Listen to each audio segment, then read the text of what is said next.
이승만 TV 시청자 여러분, 안녕하십니까?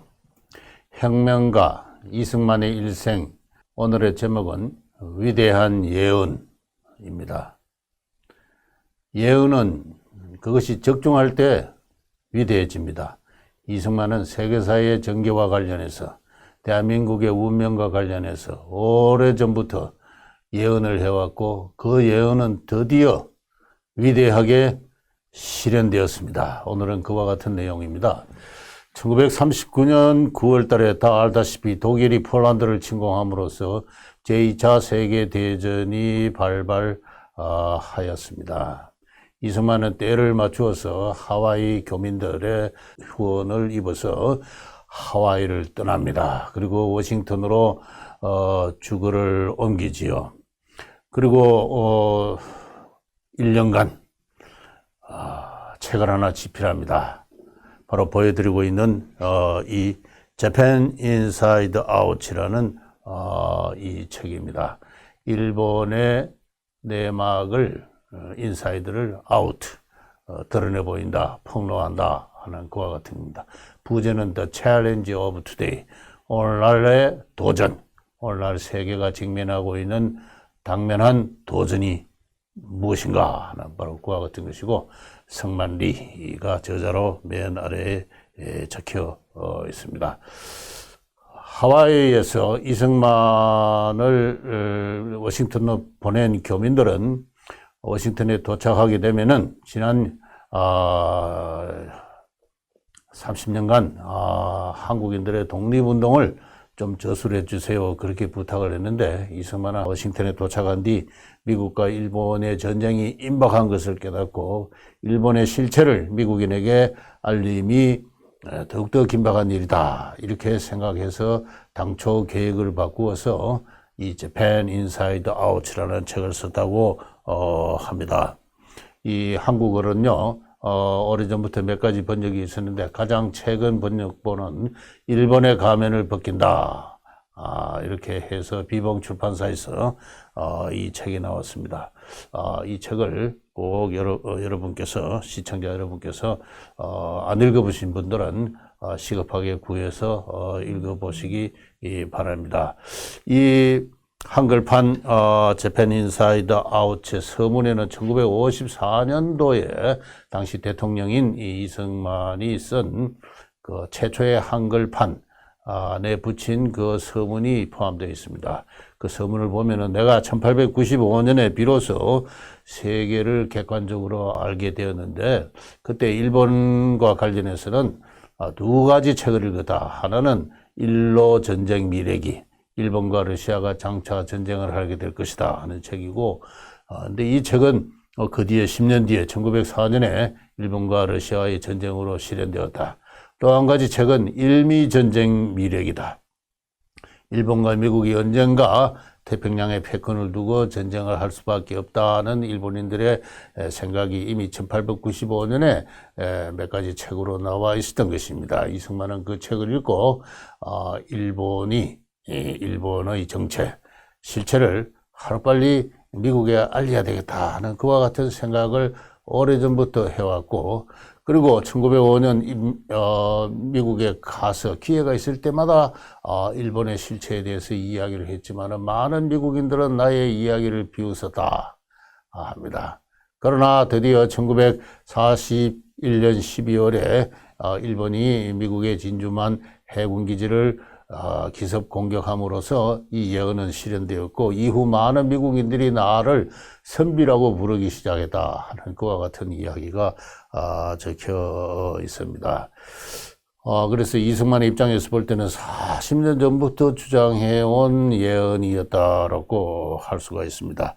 이 예언은, 고독한 예언가의 예언은 결국 실현이 되었고, 그는 위대한 예언가로서의 그 평판을 듣게 되었다라고 할 수 있습니다. 이승만처럼 이런 세계사의 큰 흐름을 수십 년 동안 일관되게 예언한 어느 학자나 지성인이나 정치가는 없었다. 그런 의미에서 이승만은 세계 지성사에서 한 뚜렷한 부동의 그 지위를 차지하고 있는 사람이다라고 감히 저는 이야기할 수 있다고 생각합니다. 이 책의 서문을 보면요, 책의 서문입니다.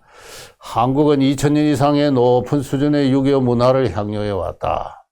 평화라는 말 자체가 한국의 철학, 정치, 시문학에 걸쳐서 깊숙이 침투해 있고 우리 민족의 지도 이념이 되었다.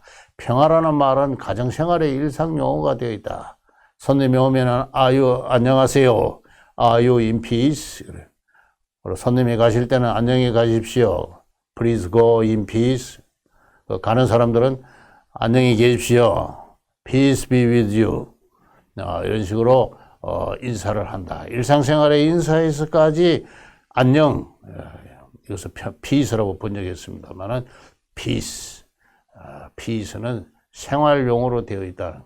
근데 이 peace란 말은 미국인이 듣는 그 peace란 말에는 freedom이란 말 뜻이 들어있어요.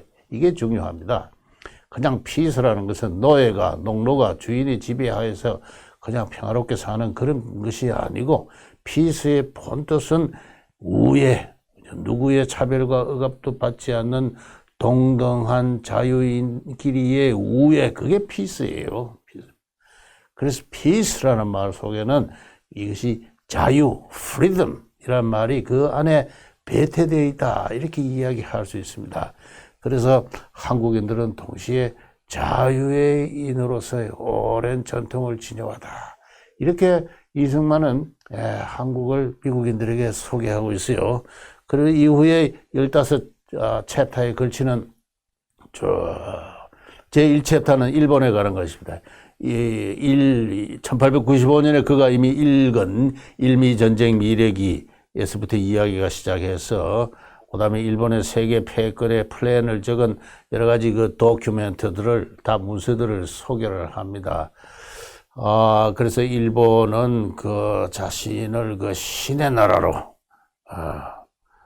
미카도의 제국으로, 중국과 인도를 지배할 어떤 그 권리가 있는 신의 나라로 스스로 생각하고 있고 그 본성에 있어서 침략적인 어떤 성향을 지닌다 하는 이와 같은 어떤 이야기를 쭉 합니다. 그래서 제가 이 15개 챕터를 지금 하나하나 한다는 것은 좀 시간 낭비라는 생각이 들고요. 결론부터 말씀드리겠습니다.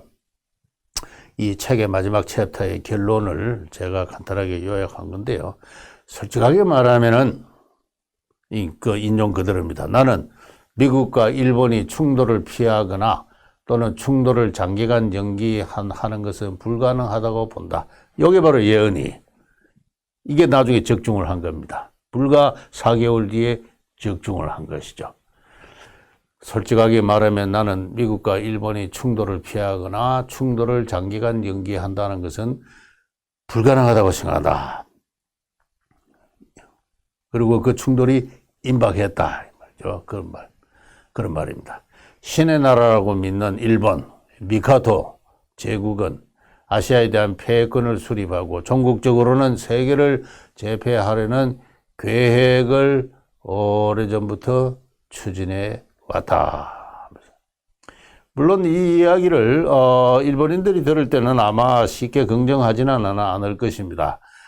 그러나 독립운동가로서 이승만은 일본을 그렇게 규정을 했고 그 규정은 단순한 정치적 선동이길 넘어서 역사적 현실로 실현이 된 것입니다. 실현이 된 것이다.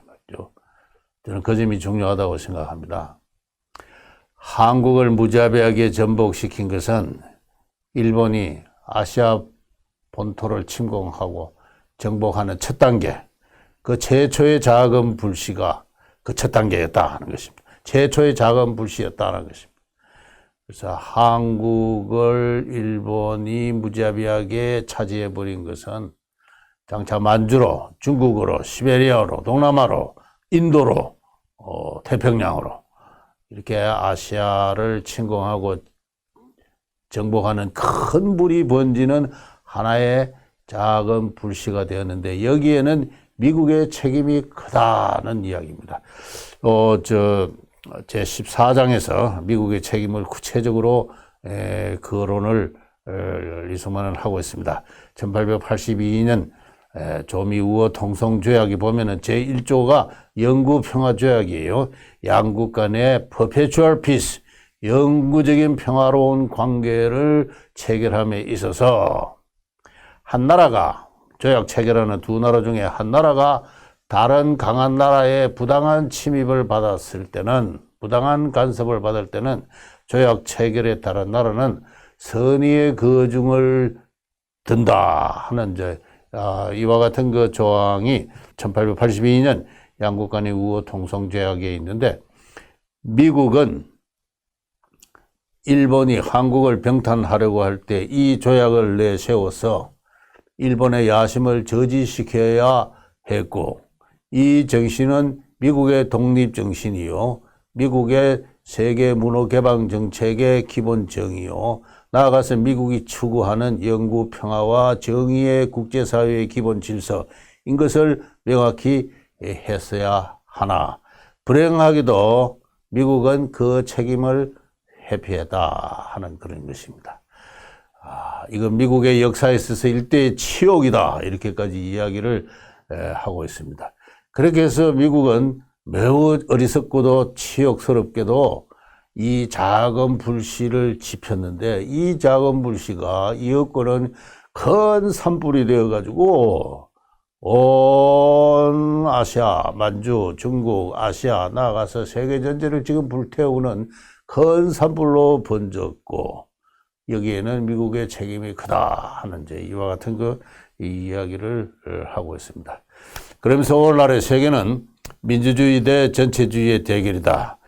아까 그 책의 제목을 The Challenge of Today's, 오늘날 세계의 도전, 이런 말인데, 이것은 한마디로 민주주의, 자유민주주의 대 전체주의의 대결입니다. 이 전체주의는 바로 독일, 나치스, 이탈리아, 파시스트, 그리고 일본 군국주의, 맞죠? 그리고 이승만은 여기에다가 연합국의 일원으로 전쟁을 하고 있는 소련까지 포함을 시킵니다. 그렇게 해서 민주주의 대 전체주의의 대결이 오늘날의 세계가 직면하고 있는 기본 도전이다. 이 도전을 맞아서 미국의 많은 시민들은 그들의 독립정신과 국가 이념을 잊고 값싸게 평화를 외치고 있다 하는 그런 이야기입니다. 평화주의자들이다. 그래서 자기가 만난 수많은 미국인들의 그 위선적인 평화주의에 대해서 비판을 하고 있습니다. 평화주의는 제5열이다.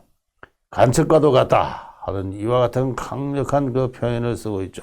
나는 진정한 의미에서 반전 평화주의를 존경한다. 그러나 그 전쟁이 국가의 명예나 독립이나 약소국의 자유와 관련된 전쟁이라면 그런 전쟁마저 부정하는 그러한 평화주의자들은 위선적이다. 세계에 당면한 도전을 올바로 인식하게 하지 못함으로써 전체주의적 패권을 도우는 간첩과도 같은 존재다. 이렇게 격렬하게 이야기를 합니다. 그렇게 해서 구체적으로 일본이 어떻게 나올 것까지도 예언을 해요. 소련과 독일이 이제 전쟁을 했습니다. 그 전쟁을 하기 위해서 소련은 일본과 불가침 조약을 체결을 했죠. 그러나 이건 절호의 기회입니다. 소련의 동쪽이 완전히 텅 무방비 상태로 빈 상태인데, 이 절호의 기회를 이용해서 일본은 두 가지를 선택할 가능성이 있다. 하나는 시베리아로 쳐들어가서 저 광대한 영토를 점령할 것이다. 또 하나는 저 동남아시아에 있는 그 프랑스나 영국의 식민지 쪽으로 내려갈 것이다. 남태평양 지역으로 진격할 것이다. 그러나 어느 쪽을 가든 일본은 미국과 가까이 감으로써 전쟁의 위험을 피할 수가 없다. 전쟁의 위험은 증가한다. 시베리아 쪽으로 간다는 것은 저 모스크바로만 가는 것이 아니라 이 베링해 위쪽으로 올라가서 알래스카와 마주하게 되는 관계가 됩니다. 그래서 미국과 가까이 가는 것이죠. 미국과 일본이 전쟁을 하게 되면 알래스카는 상당히 중요한 군사적 위치를 차지하게 되고, 그 알래스카로부터 뻗어나온 어떤 그 베링해 여러 섬들이 중요하게 되는데, 그것을 둘러싼 미국과 일본의 충돌이 불가피하게 되고, 남쪽으로 내려가게 되면은 그는 영국의 식민지고 프랑스의 식민지인데 영국이라는 거는 어떤 의미에서는 미국의 형제국이죠. 그래서 그리고 그 지역의 석유라든가 자원을 차지한다는 것은 미국의 입장으로서는 용납할 수 없는 그와 같은 일이 됩니다. 그래서 어쨌든 간에 충돌이 불가피하다. 마침내 우리가 기대했던 것보다도 더 빨리 세계 민주주의 세력들은 일본을 그들의 섬나라로 쳐밀어 넣게 될 것이고, 그리고 평화가 태평양 지역을 지배하게 될 것이다. 그날이 오면은 한국은 다시 자유국가들의 대열에 참가하게 될 것이고, 다시금 조용한 아침의 나라, 평화의 나라죠. 조용한 아침의 나라라는 것은 바로 이승만은 그 서문에서 그 소개를 한 바 있습니다만은, 조용한 아침, peaceful, free 이런 뜻입니다. 조용한 아침의 나라로 다시 알려질 것이다 하는 이와 같은 결론을 내립니다.